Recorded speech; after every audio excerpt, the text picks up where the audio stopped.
It's a pleasure to start the MIT Leadership Center video series with John Shepard Reed. John is the former CEO and chairman of Citigroup, the former chairman of the board of the New York Stock Exchange, and soon to be the former chairman of the MIT Corporation. John is both a product of MIT and a shaper of the Institute, so it's a real pleasure to have him with us today. Obviously, you have been a leader for a good many years in both the business world and the academic world. And I wonder if it's at all possible for you to think about how you might describe your leadership style, or what we at MIT call your leadership signature. What words or phrases or examples might give us a sense of what makes you the leader that you are? I suspect that if you were to try to describe my style, the word vision would be there. I think a lot of people found working for me to be satisfactory because I had a vision of something that they could identify with and wanted to be a part of. So I think that was stylistically important. When I first started out, two of my more important jobs, running the back office and running the consumer, I think vision was really important because I had a vision of those things. It was new and different, and lots of people wanted to join. Can you think of specific things from your childhood? I know that you lived in several different countries, or from particular work experiences or mentors, or whatever you think contributed to you becoming who you are. Living overseas, as you mentioned, makes a big difference, I think. You discover who you are earlier because, I'm an American, but I was living in Argentina and Brazil, and I wasn't Argentine, I wasn't Brazilian, but I wasn't also fully an American because I was in school in, foreign country with friends speaking different languages. I could remember when I first moved to Brazil, my dad sent the car straight to school before they went to a hotel. And I was in class in Portuguese, a language I didn't speak, before my parents had even checked into the hotel. Oh my goodness. And so you sort of have to learn to be okay with that and to make public mistakes, which when you don't speak the language, you do. And that helped. It's got to have helped. MIT helped. It clearly taught me to think. The people that you go to school with here at MIT just raise the bar. You get used to working with people who operate at a more demanding level.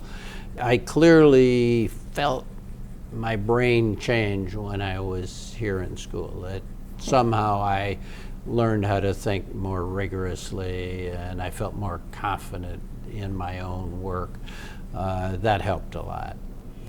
At the MIT Leadership Center, we have a lot of models and ways of thinking about leadership, and one construct that we focus on a lot is that of sense-making, making sense of the context in which you're operating. Yep. And I would give you very high grades as a sense-maker, and I wonder if you could speak a little bit about how you employed sense-making in your leadership over the years. Well, clearly, as you say, it's fundamental.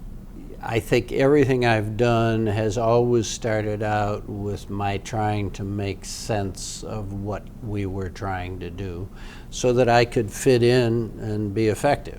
One of my important jobs, I was asked by Mr. Riston, who was head of Citi at the time, to figure out what role computers were going to play in banking. Now remember, this is 1967, 68.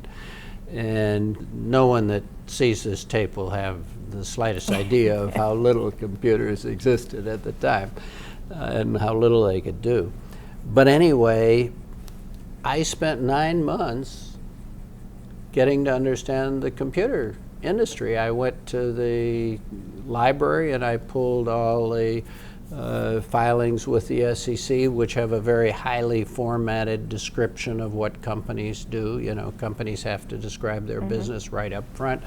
And then I went out into the field and I talked to people. Being from a bank, I could gain access. And by the way, one thing I discovered even as a student at MIT, that if you go to a company and knock on their door and ask a question, it's amazing what people will tell you. I mean, managers at companies will take time to talk to a student and they'll tell you what they do, and it's quite amazing. So at the end of that 9-month period, I had what I thought was a decent sense of the industry and how it might impact us.